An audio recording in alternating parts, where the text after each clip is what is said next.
Bonjour Drifa, pouvez-vous vous présenter? Je m'appelle Drifa, j'ai 3 enfants et je suis déficiente visuelle. J'habite à Lomme. Alors je suis auto-entrepreneur pour faire de l'accompagnement à la parentalité pour personnes en situation de handicap visuel. Et récemment, j'ai été embauchée par une entreprise adaptée qui s'appelle les Cuisines de Jeannette.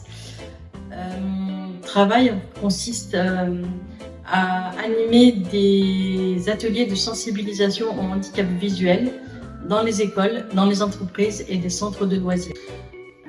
Alors en 2021, comme j'avais déjà créé ma micro-entreprise, j'ai entendu parler d'une formation pour devenir intervenant pair. De ce fait, j'ai été contactée par le référent qui s'occupe de la formation et du projet. Et en 2021, je suis rentrée en formation. J'étais la seule déficiente visuelle avec d'autres personnes qui avaient un handicap différent du mien. Qu'avez-vous apprécié lors de la formation? Alors ce que j'ai aimé dans la formation, c'est que j'étais avec des personnes qui avaient un handicap différent du mien et on se rendait compte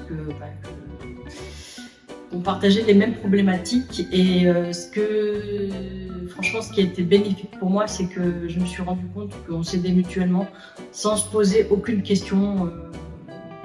Et ça ne gênait personne que je sois déficiente visuelle et les autres avec un handicap différent. Comment utilisez-vous le contenu de la formation dans votre quotidien? Le contenu de formation que j'utilise le plus souvent, c'est pour préparer mes interventions en public. Ça me permet d'être un peu plus à l'aise et d'avoir des petites astuces en fait pour intervenir correctement. Quels sont vos projets pour la suite?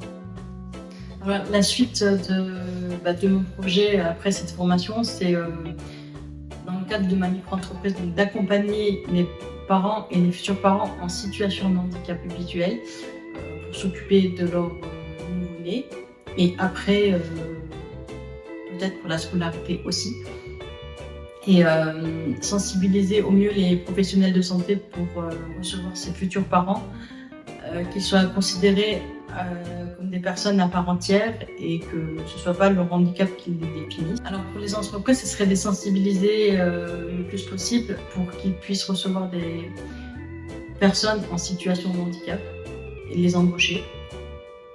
Surtout qu'ils n'aient pas peur du handicap et que ça devienne des employés à part entière.